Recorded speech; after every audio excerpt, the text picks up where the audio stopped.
So ayun mga idol, gaya ng sabi ko kanina mga idol ay susubukan natin itong ating Haxenfire DB.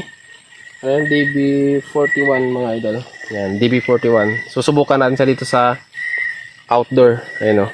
Outdoor mga idol yan. Kung maganda ba siyang gamitin pang ilaw sa gabi mga idol. Yung mga mahilig mang ilaw dyan, ilaw ng mga palaka, mga isda sa gabi. Ito mga idol. Ayan. Tingnan natin mga idol yung ilaw niya. Ito yung high niya mga idol o. Ayan, lakas mga idol o. Ayan, ang lakas. Pwede na mga idol. Grabe. Ang lakas. Teka lang may motor ko mga idol. Yung high niya. High. Ayan, grabe o. Ang linaw mga idol o. Ayan, around sa ubos. Ayan o. Pag nang iilaw talaga kayo mga idol, grabe o. Kitang-kita niyo talaga yung isda ng mga idol. Ayan, grabe. Tapos ito yung low niya mga idol ha. Ay, yung medium niya.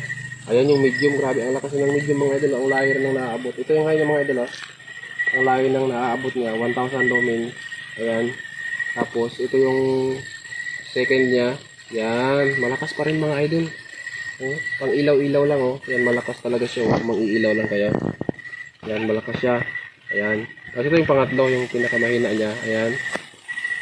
Pero parang masakit ito sa mata mga idol kapag nasa tubig. Ito naman yung ano niya, blink at SOS. Ayan, SOS niya. Tapos off. Balik natin dito sa kabila mga idol para klaro. Ayan dito. Ayan. Ayan, pag nangilaw pa mga idol oh. Klaro no? Ayan yung high niya mga idol. Ayan.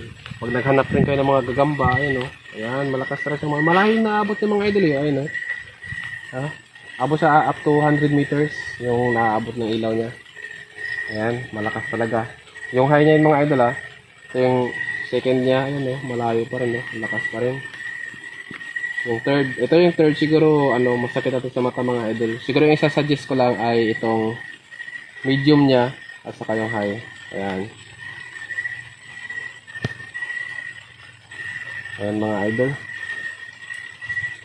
Kaya sa mga naghahanap dyan, mga idol na gustong pang ilaw sa gabi, yung mahilig mang ilaw talaga, ito mga idol, highly recommended ko talaga itong Haxenfire DB41 na ano, na headlamp mga idol. Kaya kung nagustuhan mo ang video na ito mga idol ay sana po ay huwag niyo pong kalimutang mag-subscribe sa aking YouTube channel para palagi po kayong updated sa aking mga video na i-upload.